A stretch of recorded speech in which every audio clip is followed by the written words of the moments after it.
بسم اللہ الرحمن الرحیم۔ نحو میر،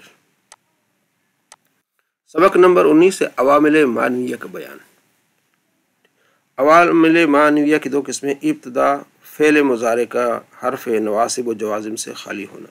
ابتدا یعنی اسم کا لفظی عوامل سے خالی ہونا، یہ مبتدا اور خبر کو رفع دیتا ہے۔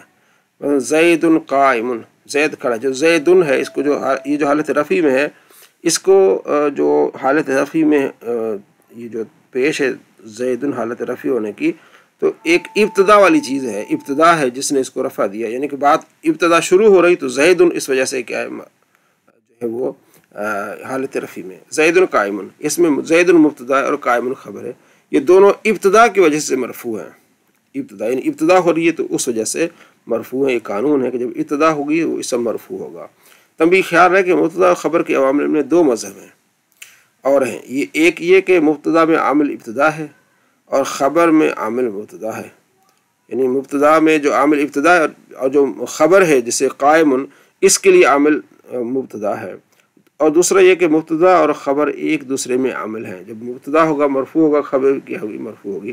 بہرحال یہ آسان سا سبق ہے، بس اتنا یاد کرنا ہے کہ عوامل معنوی ابتدا، یعنی اس میں ایک ابتدا کی وجہ سے یہ جب شروع ہو رہی بات، اس لیے اس کو حالت رفع میں لایا جاتا ہے، بس اتنا سے یاد کرنا، اور کوئی بھی اس میں ایسی بات نہیں ہے۔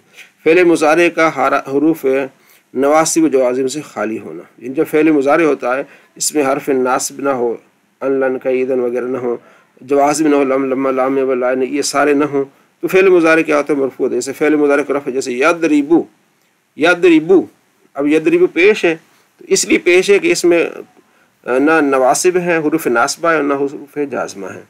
تو یضربو زید میں یضربو اس لیے مرفوع ہے کہ وہ ناصب اور جازم سے خالی ہے۔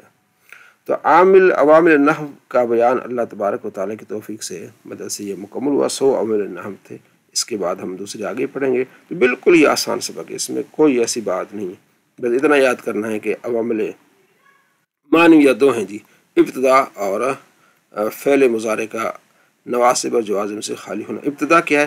جب کلمہ شروع ہوگا، ابتدا ہوگی تو حالت رفع میں ہوگا بس۔ اور فعل مضارع یضربو آخر میں پیش ہے، اس لیے کہ اس میں ان لن کیدن نہیں ہے، لم لما لام نہیں، نہ اس میں نواصب ہے نہ اس میں جوازم ہے۔ سوالات: عوامل معنوی کی کتنی کون کون سی قسمیں آپ نے دیکھ لیا۔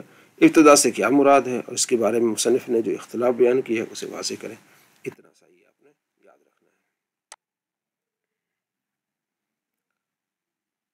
صلی اللہ علی محمد صلی اللہ